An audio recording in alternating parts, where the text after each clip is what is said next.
వృషభ రాశి వాళ్లకు గ్రహాల యొక్క స్థితిగతులు గమనించినప్పుడు ఈ వారం కొన్ని ఇబ్బందులు ఉన్నప్పటికీ అంతిమంగా శుభ ఫలితాలను పొందే అవకాశాలు ఎక్కువగా ఉండబోతున్నాయి. సమస్యలను అధిగమించటం, ఆ అధిగమించినటువంటి సమస్యలను వచ్చేటటువంటి ఫలితాలు తమకు అనుకూలంగా మార్చుకునే అవకాశాలు ఉండబోతున్నాయి. ఉద్యోగస్తులకు అనుకూలంగా ఉంటుంది. చేపట్టిన పనులు, ఆలోచనలు చక్కని శుభకరమైనటువంటి ఫలితాలను ఇస్తూ ఉంటాయి. వివిధ రూపాల్లో హోదా, గౌరవాలు పెరుగుతూ ఉంటాయి. కీర్తి లాభాలు కలిసి వస్తుంటాయి.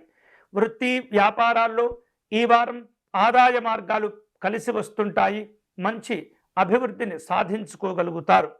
వివిధ రూపాల్లో ఆరోగ్యపరమైనటువంటి అంశాల్లో కొంత జాగ్రత్తలు తీసుకోవటం ద్వారా మరింత మెరుగైనటువంటి ఆరోగ్యాన్ని పొందగలుగుతారు. నిరుద్యోగులకు ఉపాధి, ఉద్యోగ అవకాశాలు కలిసి వస్తూ ఉంటాయి.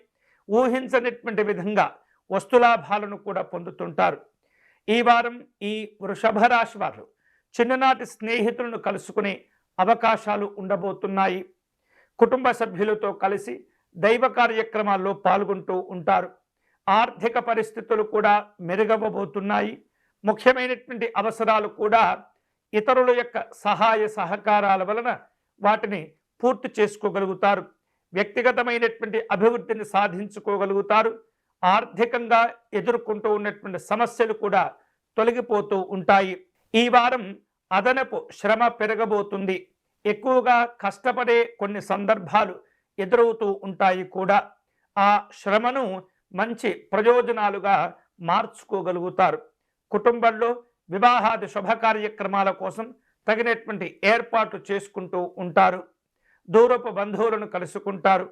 పెట్టుబడుల విషయాల్లో ఆలోచించి నిర్ణయాలు తీసుకోవటం మంచిది. ఈ వారం శుభకరమైనటువంటి ఫలితాలు పొందే క్రమంలో ఆంజనేయ స్వామి వారిని పూజించటం, ఆరాధించటం మంచిది. ఆంజనేయ స్వామి వారిని తమలపాకులతో పూజించి స్వామివారికి తాంబూలమును సమర్పణ చేయండి. శుభ ఫలితాలు కలిసి వస్తాయి.